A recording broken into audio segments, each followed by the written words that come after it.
با سلام، ارائه ما در رابطه با بررسی رفتار سیستم‌های خودپرداز با استفاده از فرمال متدز هست. ابتدا باید بهتون بگم که شما برای حل هر مسئله چند مرحله رو باید در نظر داشته باشین. اول باید پرابلم و ریکوایرمنت رو شناسایی بکنین و بعد با استفاده از اسپسیفیکیشن، ریالیزیشن و ایمپلمنتیشن اقدام به حل مسئله خودتون بکنید. ببینید شما برای تست و ارزیابی سیستمتون نیاز به مدل چکینگ دارین. برای مدل چکینگ شما باید بیاین مسئله رو از دیدگاه‌های مختلف، از منطق‌های مختلف بررسی بکنید یا از ابزارهایی برای تست مسئله استفاده بکنید. ما از دو ابزار اسپین پروملا و نویس MV برای تست سیستم استفاده کردیم و همچنین از منطقه‌های مختلف برای تفسیر و تحلیل سیستم استفاده کردیم که در اسلایدهای بعدی براتون توضیح میدم چه شکل هست. اگه بخوام اجزای اصلی سیستم‌های خودپرداز و نحوه کارمون رو به طور چکیده براتون توضیح بدم، بعد بگم که دستگاه ATM ماشینی هست متشکل از یک صفحه نمایش، کارتخوان، چاپگر فیش، کاست برای نگهداری پول و غیره که به مشتریان بانک این امکان رو میده تا در هر زمان بدون نیاز به حضور کارمند بانک عملیات‌های بانکیشون رو بتونن انجام بدن. در ایران اغلب دستگاه‌های خودپرداز به شبکه شتاب متصل هستند که این امکان رو فراهم می‌کنه تا دارندگان کارت‌های بانک عضو این شبکه از همه خودپردازها برای برداشت و مشاهده موجودی استفاده کنند. ابتدا کاربر به عنوان شخص حقیقی کارت اعتباری خود رو درون کارتخوان قرار میده. زبان مورد نظرش رو انتخاب میکنه، سپس رمز خودش رو جهت احراز هویت وارد کرده و به خدمات ارائه شده توسط بانک مبدأ یا دستگاه خودپرداز دسترسی پیدا میکنه.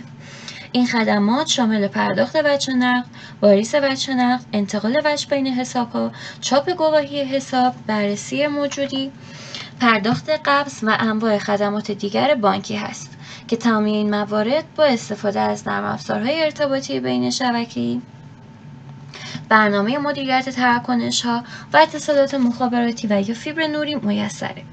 از اونجایی که امنیت کاربر هنگام انجام عملیات بانکی از اهمیت ویژه‌ای برخورداره، از تکنولوژی‌های مختلفی مثل رمزنگاری داده‌ها، دوربین‌های مداربسته، سیستم‌های تشخیص تقلب و امضای دیجیتال برای افزایش امنیت استفاده میشه. لازم به ذکر هستش که در هر مرحله امکان دریافت کارت و قطع عملیات وجود داره و در صورت ورود رمز اشتباه بعد از 3 بار امتحان نادرست کارت شخص ضبط میشه. در پایان تمامی عملیات ها نیز امکان چاپ رسید و یا مشاهده نتیجه از طریق صفحه نمایش وجود داره.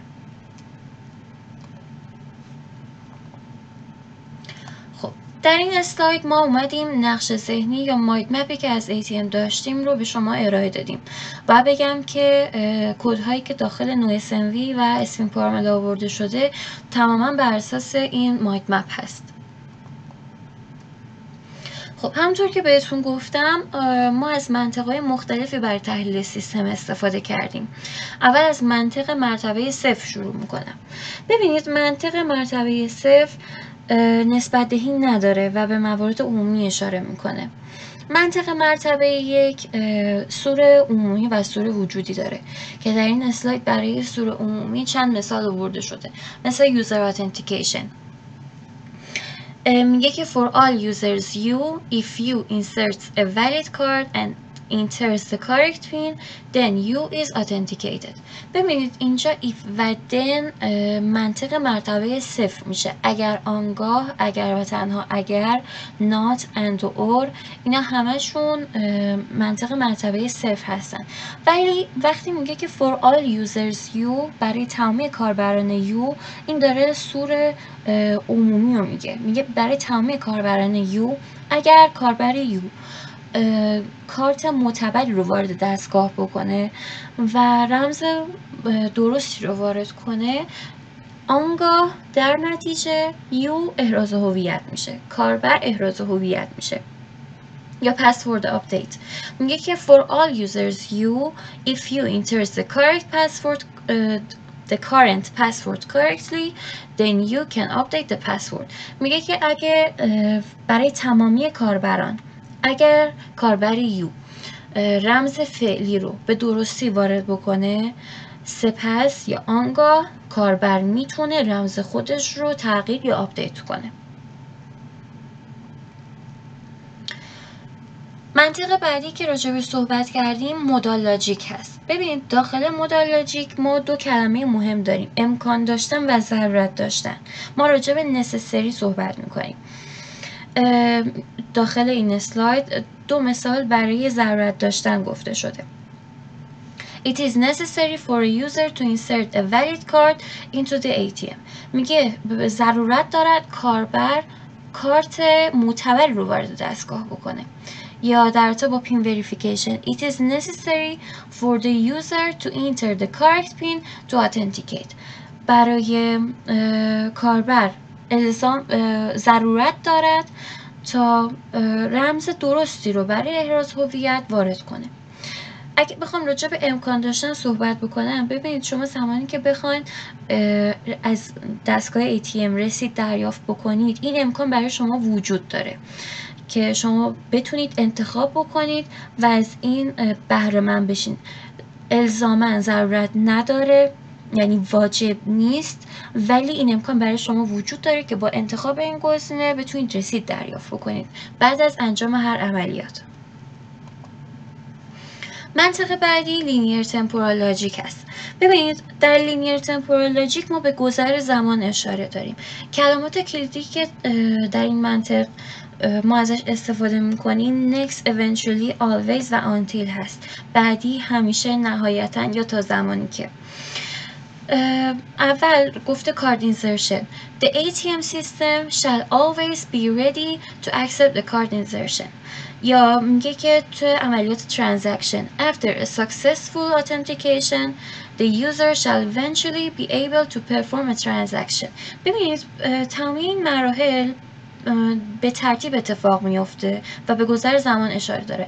اول میگه که دستگاه ATM باید همیشه اگه داخلش کارتی وجود نداشته باشه باید آماده برای اکسپت کارت معتبر باشه و بعد مراحل اتنتیکیشن یا احراز هویت انجام میشه next.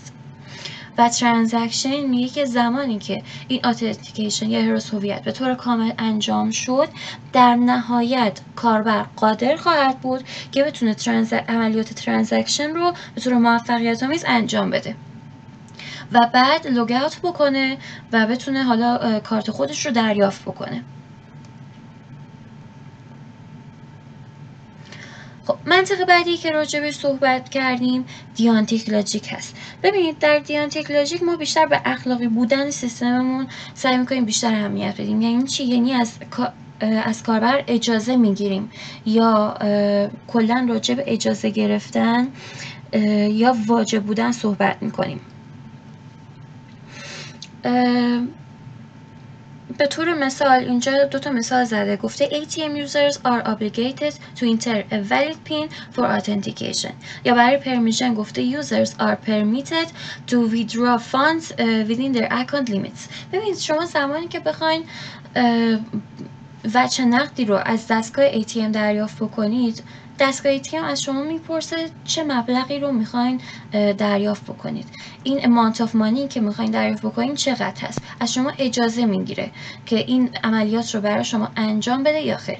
یا به طور مثال زمانی که شما کارتتون مفقود میشه شما باید براتون واجب هست، یک ابلیگیتوری هست که بریم و کارت خودتون رو بسوزونید. این برای شما وجود داره، یعنی واجب هست که شما این کار رو زمان مفقود شدن کارتتون انجام بدین. خب در اسلاید بعدی ما راجع به سیفتی صحبت کردیم.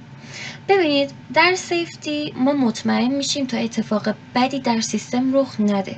چیزی که داخل اسلاید گفته شده به این شکل هستش که safety analysis aims to ensure that the system does not exhibit undesirable behavior.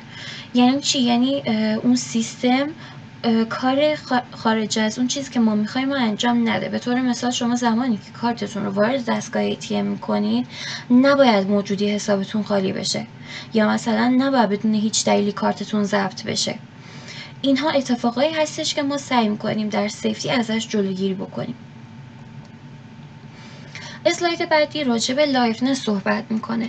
لایونس یعنی چی؟ لایونس هدف ما در لایونس اینه که اتفاق خوبی بیفته برخلاف سیفتی. میگه که liveness properties ensure that the system eventually reaches a desirable state.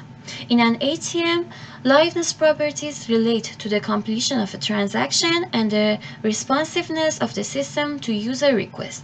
ببینید شما زمانی که به طور مثال قصد دارین یه عملیات مثلا کارت به کارت انجام بدین، شما انتظار دارین که بعد از اینکه رمز خودتون رو وارد کردین و اطلاعات شخص مورد نظر رو وارد دستگاه ATM کردین، عملیات شما به طور کامل انجام بشه و اتفاق بد که نیفته میشه سیفتی در بهترین حالت انجام بشه. تمامی مراحل بدون اینکه کم و کاستی به وجود بیاد انجام میشه. این میشه لایونس. شما انتظار دارین که این نتیجه یا آوتکام خوب داشته باشین.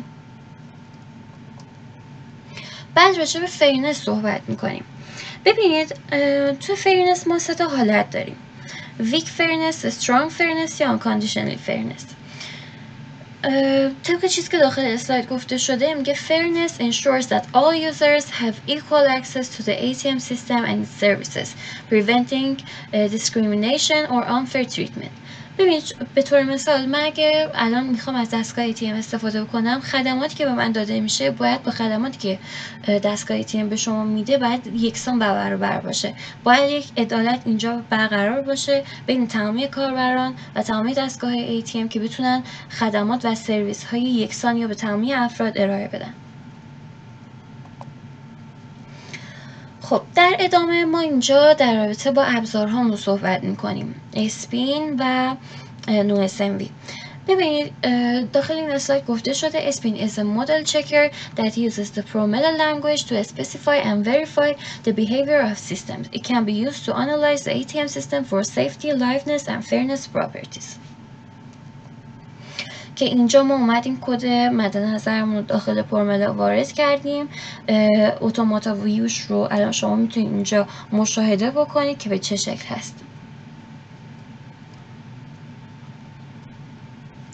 بعد اومدیم راجع به NoSMV صحبت کردیم. بعد تفاوتاش رو با پروملا طبق جدولی که میبینید بررسی کردیم. ببینید داخل اسپین از زبان پروملا استفاده میشه، داخل NoSMV از زبان SMV. NoSMV داره میگه قدرتش بیشتر، یعنی اون نقاط قوتش در این هستش که منطق قوی تری داره و از تمپورالوژیک یا همون گذر زمان ساپورت میکنه. یعنی شما میتونید پشتیبانی میکنید، یعنی شما میتونید تمپورالوژیک رو در NoSMV شرح بدین، ارائه بدین.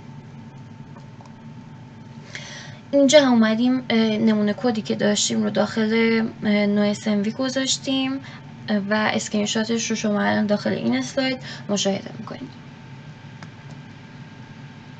ببینید اگه بخوام یه کانکلوژن بهتون بگم، تمام کارهایی که ما انجام دادیم، تمام تحلیلایی که بوده برای درستیابی سیستممون بوده، برای اینکه بتونیم سیستم رو در حالتهای مختلف بررسی بکنیم که آیا کارشو درست انجام میده، آیا مسیر درستی رو میره یا نه، یا اگه این اتفاق نمیفته اون مسیر رو به ما نشون بده که کجا اشتباهه و چطور میتونیم اینا رو درست بکنیم، که تمامی اینا با استفاده از این ابزارها و این منطقها قابل بررسیه.